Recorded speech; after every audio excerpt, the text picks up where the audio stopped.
Hello and welcome back to another episode of the Bunch of Nuts podcast. This is Dan here with Cass. Ohio State, they moved to 4-0 on the year. They defeat the Washington Huskies. Wasn't much of a game. Ohio State was basically not in control the entire time because it was kind of Washington did have a lead at some point, but it never felt like Washington was going to win that game. They held them scoreless. I know a lot of Washington fans were upset about the Julian saying roughing the passer. Fine, let's say we don't score there. You guys still never scored a touchdown, so I don't know what there's to be upset about. But for some of the Washington fans, um, overall though, I thought it was a really good game, good complimentary football. We didn't do an episode just because it was my birthday weekend and we were enjoying the game. God, to be honest, we just busy and forgot. We were just enjoying, you know what? We were just enjoying the game too. We weren't on Twitter much. We just were kind of chilling. It was just a nice football weekend. We watched Penn State lose in overtime. Um, Alabama pulled off the upset over Georgia. It was a great weekend of football. This is going to be a great weekend of football. Um, and I just got to say this, and I'll let you talk, Cass. I'm going to say this five times in a row. Caden Curry, Caden Curry, Caden Curry, Caden Curry, Caden Curry, Caden Curry. We called it. We've been high on the Caden Curry train since day one. He is a Bosa clone. I don't care what anyone says. He has like six brothers, I think they said he grew up with. I'm sure he has seven or eight because he has to be related to the Bosas because he is leading us in tackles for loss, sacks, monster game against Washington. I'm super happy for Caden Curry, man. He's looking like a bona fide NFL draft pick. And I posted this tweet earlier this week just to basically rile some people up. But it was Ruben Bain in Miami only has, I think, one or two sacks. And yes, he has an interception and he's been an absolute game record. But what and people on three have Ruben Bain on on Heisman ballots. Now he's like seventh or eighth in some people's, but it's on three, and I've seen other people saying he's like in Heisman contention. Why isn't a guy like Caden Curry being getting the same hype as Ruben Bain when he's leading the best defense in the nation in all these stats? Because Ohio State is the best defense in the nation, the national reigning national champs, and he just looks the part. I'm not understanding why he's not getting the same hype as others. It's fine. I'm not going to take offense to it because he's gonna let his talking he's going to do his talking on the field. But it's a question. Yeah, he leads the team and he leads the defense that leads the nation in red zone touchdowns allowed with zero. Hmm. Um, Caden, him and Caden McDonald just tearing things up. Oh yeah, Um, Caden was great it's, too. I think a lot of it has to do with the way they're blocking Arvell Reese too, and Yeah, it's just and Sonny Styles and Caleb Downs. Like I think, all honesty, the weakness everybody thought was the depth of this defensive line, which there might still be, but like even Bo Atkinson's playing well, Tywone Malone's playing well, Ken yeah. McDonald, Edric Houston's having some bonehead moves, but he's also still playing pretty decent. Kenyatta's looking healthy. He's Kenyatta's flashing healthy. again. Yeah, he's coming along. In reality, I think how good Sonny Styles and Arvell Reese and Peyton Pierce and Caleb Downs and this secondary is, I think is really making this defensive line, who, like Caden Curry said, bunch of nobodies on the defensive line. That's really controlling the line of scrimmage. Um, they they really shut down uh, the a De- top De- 10 offense, and Demond Williams, real quick, Cass, because they were hyping up his legs. 13 carries, and I know in college sacks count for minus rushing yards. I was prefaces at that, but 13 carries, negative 28 yards. And we set keys to the game. It was Caleb Downs, Arvell Reese, Sonny Styles, whoever was spying, they did a phenomenal job. That one it play, was Harvell Reese. Arvell Reese, like there's that one play where they were in the red zone driving. Looks like Demond Williams can get outside the pocket, and Arvell was just with him step for step. Look like some NFL scouts are gonna gotta be salivating watching that. Yeah, He's gonna go top 15. this defense is allowing this offense to play at this slow pace. I know Jay Book put on there Ohio State's 135th at 136 teams in pace per play. You don't need to be very fast. Why Calm be down. fast? It's Why be complimentary fast and football. turn the ball over? Like I don't understand why Buckeye. I mean, yeah, I am upset. There was times on Saturday I was upset. Like I thought, The the play way call. that the play calling, but in reality, it's working out. And you really think about it, trestle ball is working because that's what it is. It's really trestle ball. And The one thing I would have liked looking back on it, and sorry to cut you off, brother. On the first drive, I'm okay with taking the field goal. We don't need to we don't need to. trestle would have, but I know I'm okay. Like on the fourth, I was like fourth and one or whatever from the goal line. I know a lot of people want to be aggressive there. I'm okay starting out with the points, man. With this defense, we don't gotta score every a when you touchdown. got to think too, if we get the first down, we score a touchdown. If Brandon Ennis doesn't fumble, we score a touchdown. We had 6 possessions in the second over in the whole game in the second half, and we scored on four. I think 3 or 4 of them. Right? No, Well, we had 6 possessions the whole game. the defense right now is after giving up, and this is like we're 4 games in. We're a third of the way through the regular season. They're giving up 5.5 points a game. 2 field goals wins the game right now for like the way the metrics show. 2 field goals win the game. So if you go down, kick a field goal in second, we could win the game that way. I'm not saying I want to play like that, but I'm at peace with them kicking a field goal and not being overly aggressive. Yeah. I don't know. That's just However, my take on it. we move on. My Buckeye Leafs is going to Arvell Reese. I'm sure yours is going to Caden Curry. Absolutely, So, I absolutely. mean, just get those out of the way. Um, let's turn the page. Saturday night, back on NBC against Minnesota. Um, which, by the way, folks, this game will probably go quick because Minnesota is 113th in pace per play. Yeah, I, I got that. I got that feeling too. I mean, Minnesota too. Their offense. It's funny because out of all these teams, I'm pretty familiar with Minnesota, and I have a funny story. I'll share everyone in I a mean, little. two, they have 3 solid running backs. They have Washington, Taylor, and Ajobi. Well, Darius Taylor is their best back by far, in my opinion. I mean, Ajobi has 100. They both their stats mirror. They Ajobi do. has 35 carries for 173 yards, both, and he's averaging 4.9 yards a carry with along with 27. Taylor has 33 carries, 161 yards, averaging 4.9 yards a carry. His longest is 18. And in Washington, 20 carries, 126 yards, averaging 6.3 yards per carry. Yeah, I think Darius Taylor, he's just a little different. I mean he's their veteran. Last year he almost had 1,000 yards, 986, 10 touchdowns. But He's just I feel like he can do it all. I'm a big Darius Taylor fan. here's the problem. Lindsey, their quarterback, started quarterback, 958 yards, 65% of the passes, 8.2 yards per pass play. They're going to have to play Shinikowski, whatever how you say his name, because Lindsey, his rushing stats, and I'm sure these have been sacks, 8 sacks, negative 25 yards. So he's been sacked 8 times. Yeah, you know what though? I like Lindsey too. He's a freshman. He's a redshirt freshman. He is. I'm not just gonna say he's gonna go out and blow us out of the water or anything, but when you look at all the stats in the Big Ten at least, quarterback rating on the season, he's a 150.9. That puts him 10th in the Big Ten.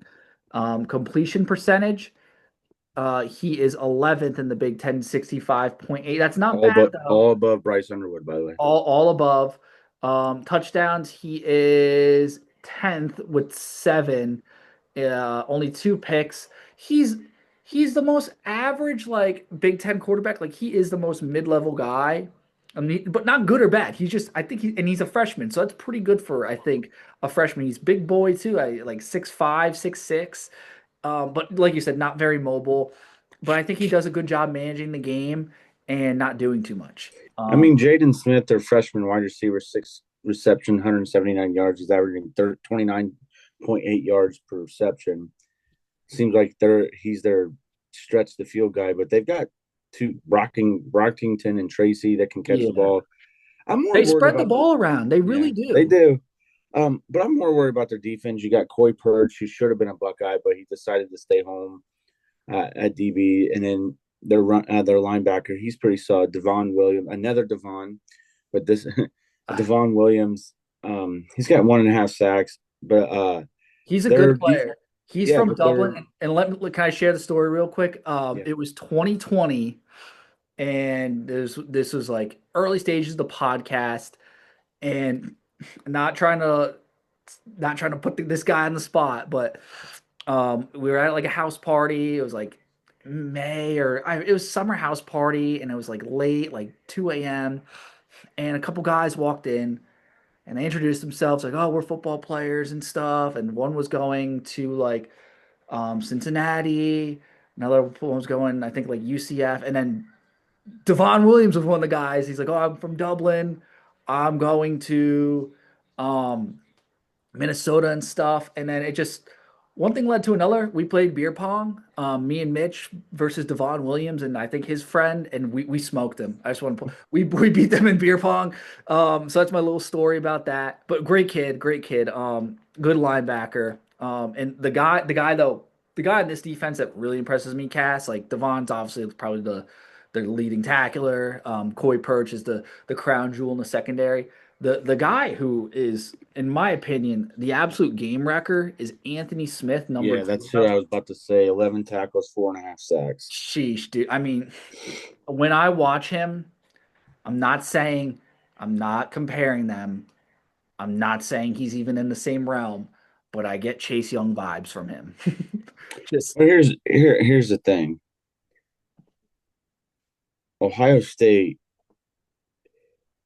this is the best offensive line that well, Minnesota's going to face. and that matchup is so tantalizing now because Austin Seierfeld has not let up a single pressure this season, and he's going to be going up against Anthony Smith, who has had a half a sack or a sack in every single game so far. He has 4.5 sacks in the year. He is not. He has had a sack in every game basically. Um, so that is the matchup of the night, in my opinion. I am so excited to watch what number 0 does against number 67. That is, I mean, and he is a monster, Anthony Smith. He's also gonna be a first round pick. I mean, Minnesota's defense, they are ninth nationally. They are a phenomenal defense. We were talking about this pregame. You were like, "Oh, you don't think it's gonna be a great game," and I'm like, I actually I like Minnesota more than Washington. I think Minnesota's more of a complete team than Washington. Washington had the better trio, the better athletes for sure, like Demond and Boston and Coleman. But I really like Minnesota's defense and the running game and that freshman quarterback. I could, if they play complementary football, this could be an interesting game. They haven't played no. They played Cal and got smoked by Cal. Like I mean, I'm impressed with Smith. I am, but like, there's nobody that's jumping off their page. They're gonna do everything in their power to shorten this game, just like Yes. any other team that's coming to the shoe. It's Yeah. gonna be one of those weird games where, just like the rest of this year, where people are going to be mad because there's not much offense explosion for the Buckeyes. Then you got Minnesota that's just they're going to run the ball. They're going to wind the 40-second play clock, and the next thing you know it, they're going to 3 and out, punt the ball. This is gonna be like 2023 Indiana, like the opener, where Oh yes, I feel like that's a good comparison. I don't think we're gonna score a ton because their defense is very solid, and they're gonna run clock. I feel like that's how this is gonna play out. I don't have us honestly. I'm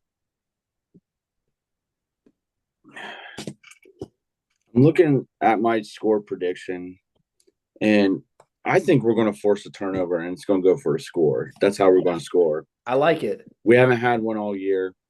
Um, Last time we forced a turnover against the Minnesota Golden Gophers, like 9 people got penalized. That's right. um, but Minnesota is just one of those teams. Like, is there going to be offense explosion for Ohio State? We don't know. I have Ohio State winning again 33-9. Um, Okay. like something like that. I haven't even told you. I don't even know what the spread is, to be honest with you. Um, I got us winning 28-10. I think it'll be it will be we're a 23.5 point favorite. yeah, I got 28-10. I think I just So we think they're both have them covering, right? yeah, I mean I just think I think their defense will No, keep we don't. I think with the pace and then the defense, their defense will keep this close. I think they'll get a player here or there where it's Darius Taylor maybe making up a run or just them completing it. Like I think Well, we Lindsey. haven't given up. We haven't given up double digit scores this year, and I'm gonna. That's why I was gonna do like I was gonna do 30, 35, 12, and then I was like, you know what? I think we're gonna continue the streak of them not scoring under a team scoring under 12. Well, here's my logic because the last night game we had was OU, and that's the most points we've given up this year. So if we're looking at the trends, we actually don't play the best defense at night. I mean, I know it's so stupid to say. So I'm gonna say 28-10. I think they get the double digit on us for some reason. And I don't neither one of us have them covering the spread. know. I was like what's crazy to me is PJ Fleck has somehow been there for 9 years and it feels like he just got there. Really? Yeah, he's been basically the length of this podcast is like Is how he long. rowing a pontoon boat? Yeah, it's crazy. By the way, speaking of boats, and why can't we just get some boats on the Olentangy? Like we saw what they did at Washington with the sailgating. Why can't we get a couple pontoons in the Olentangy? Dude, pontoons wouldn't float. We already had this discussion Saturday. I know we did, but this is like we're not drunk now. Like why can't I don't uh for the listeners, Jason or whoever's listening, why can't this work? Why can't they put pontoon boats out on the Olentangy and we can't do our sailgating there? It's or like the Vol Navy. I don't get it. It's not they could dredge it. They could dredge it. Put canoes out there. Can do yeah, like McCovey Cove. See, there now we're working. Now we're thinking. Back to Minnesota though. It's gonna be it's gonna be a quick game. I just agree. They're just It gonna is. Both teams' pace per play is gonna. It's gonna be nuts. I do think Ohio State does get over the 400-yard mark in yeah. total offense. But it's gonna be one of those things where we're gonna get in the red zone. We're not going to score, and everybody's gonna freak out. But then we get a defensive score, and we get a few field goals here and there. And I think it's a Fielding type of game where he's Yeah, gonna hit like two or three field goals. I agree. Minnesota's kicking game. Um their kicker Brady Dinneberg, he's 15 for 15 on extra points. He's 5 for 7 on field goals on the year, 71%. But his only two misses have been 50 yards and plus. So solid kicker, but I don't think they're gonna, you know, field goal us to death, which is a good thing. Yeah. Yeah, my key. I forgot to give you my keys to the victory, but I just think keys to the victory just don't turn the ball over and don't let don't make the mental mistakes. My key to victory is on offense. We have to block Anthony Smith. We have to focus on him. I think he's a game wrecker. He can just blow up drives. I think Austin can handle himself, but we cannot, Ohio State cannot like just be too prideful. If we have to double him, if a back has to chip him or a tight end has to help out at times, that's totally fine. And then on defense, I was just gonna say no sloppy mistakes. Patrick So Houston. yeah, no free penalties, no 15-yarders. And if we get a pick six, we're not doing the team photo this time, getting multiple penalties. Who Just gets that pick six? I think it's gonna be Devin Sanchez. I think, yeah, I see late in the ball game. I could see that. I don't think it's going to be a pick six. I think it's going to be a strip sack by Caden Curry. Oh, Caden Curry. If But Curry, it's going to be one of those ones where Joe McGuire actually pins Minnesota inside the 5, and we get a sack in the end zone, if and he strips it. if Caden Curry scores a touchdown, I'm rushing the field. I might streak like that guy at the OU game or the Grambling game where he just like ran on the field and just He got. might streak like the little kid that ran all 100 yards at the Houston Texans game, and then hurried up and turned around and started coming back, and then they no, it was a University of Texas San Antonio game.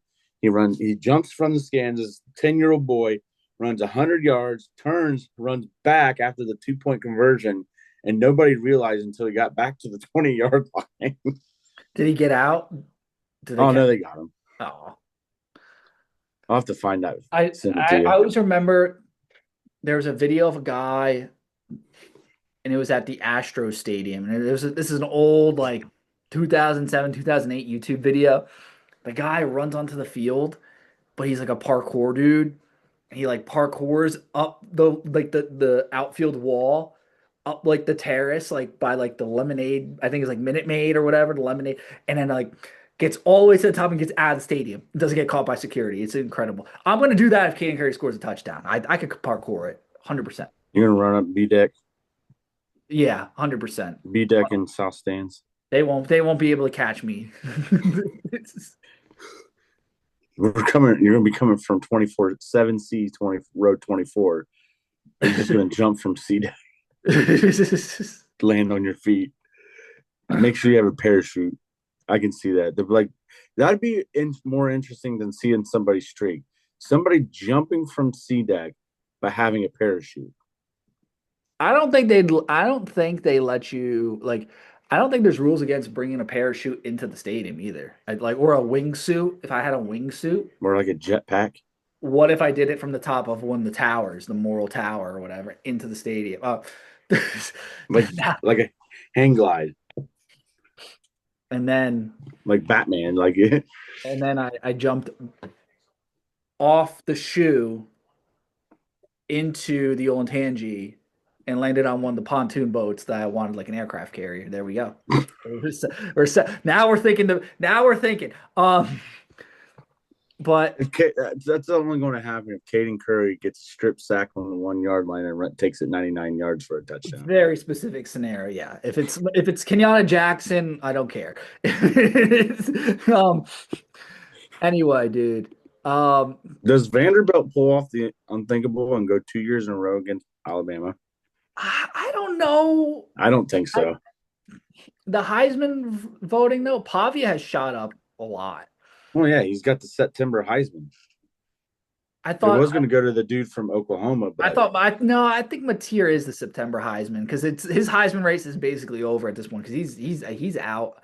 Um, I think no, I think Pavia is legit, dude. I like and I watched the SEC documentary. He's a leader. Like a lot of people like him. Like I don't think Vanderbilt's going to win. I don't think so either. And his Heisman race is over after that. But I'm very intrigued by that game.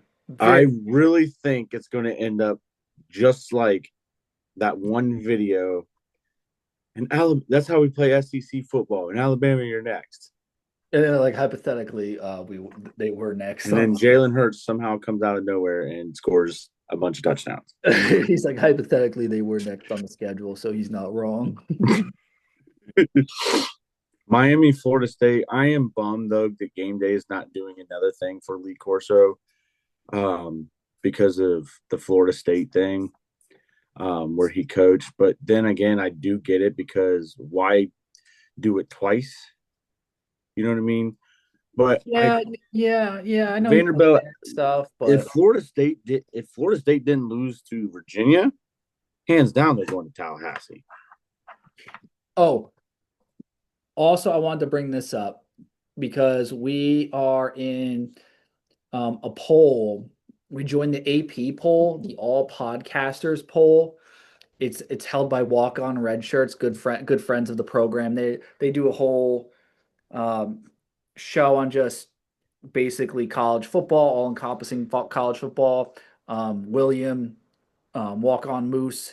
He played football at Clemson as a walk on, and just a lot of good dudes. But um, we like can submit. We submit a weekly poll, and I'll quickly give you our the top 25. I did Cass. Obviously, next week we could brainstorm this together. This is the top 25 though, in order from 1 to 25.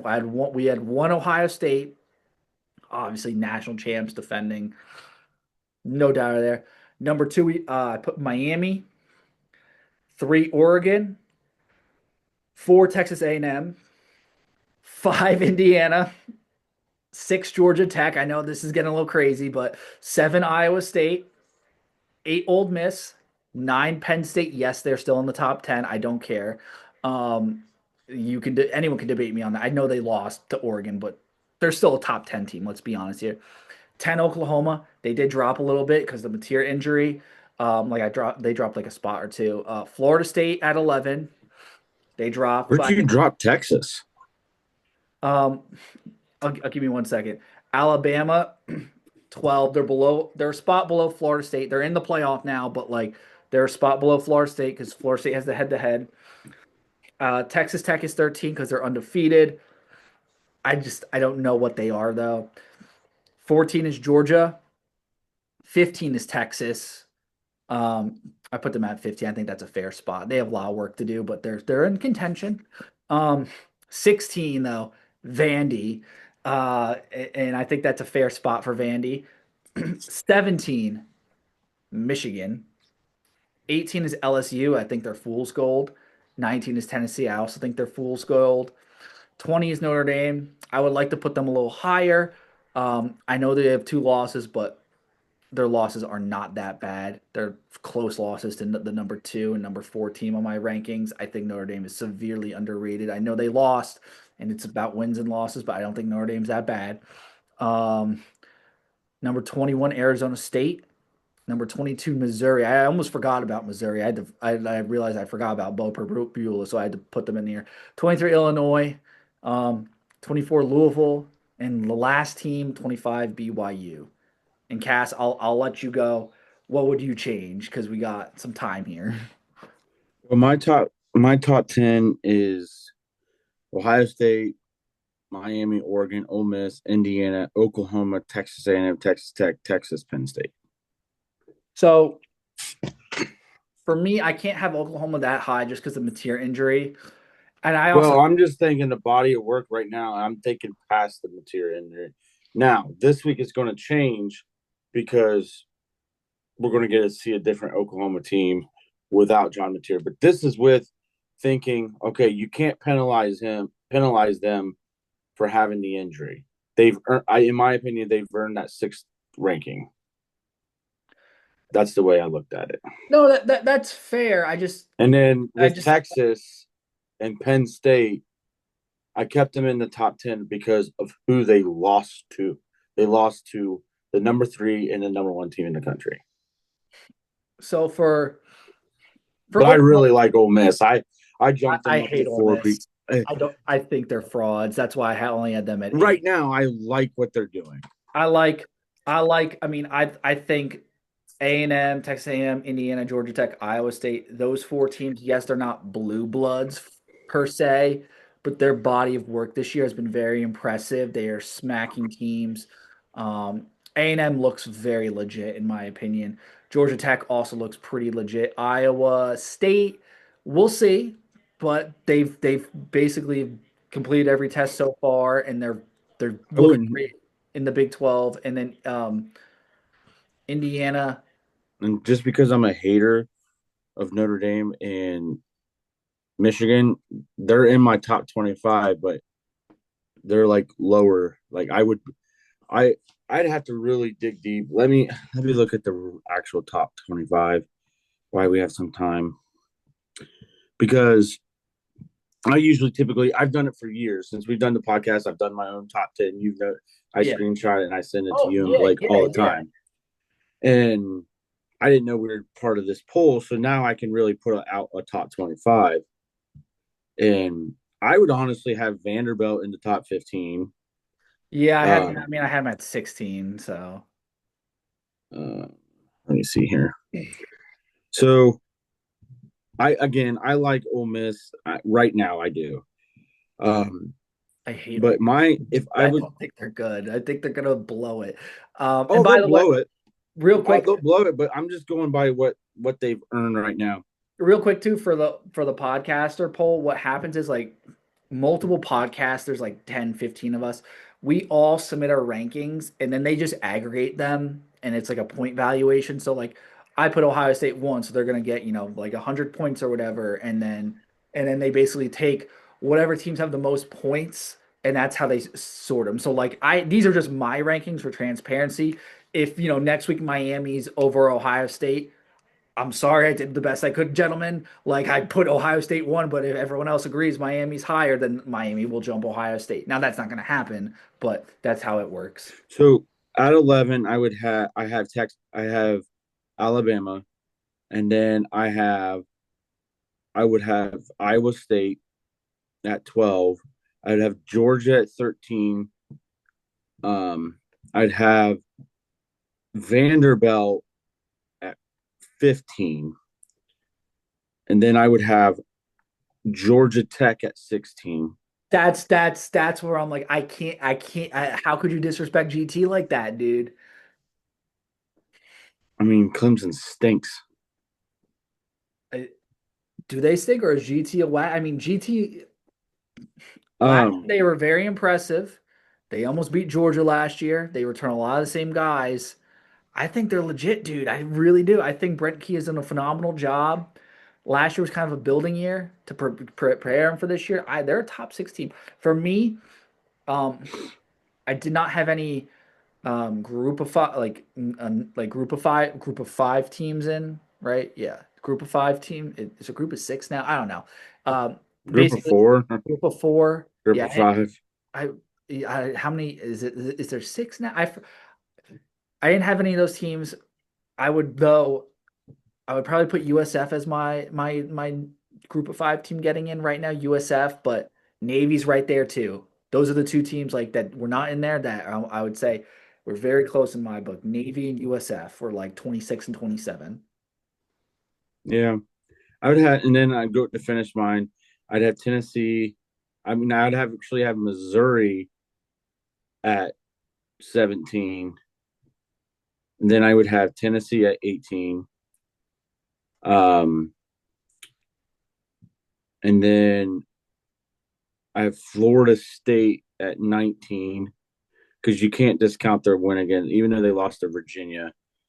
And then I still see I still have Florida State. I have them at 11 because they dropped a lot, obviously because of the loss of Virginia, but you have to also realize Virginia looks like a pretty like they look like a decent team this year. They're not the same Virginia team, which is news to me, but they did. Virginia looked very competent Friday night. It was on the road and it was in overtime. So not the worst loss in the world. I know they had the Bama win. I still have them over Bama. I think because I think them and Bama are basically very similar, and when you compare them head to head, Florida State has that head to head over Bama, so that's why I went with Florida State, still in the playoff. yeah, and then Illinois at 20, BYU 21, Michigan 22, Virginia 23, um,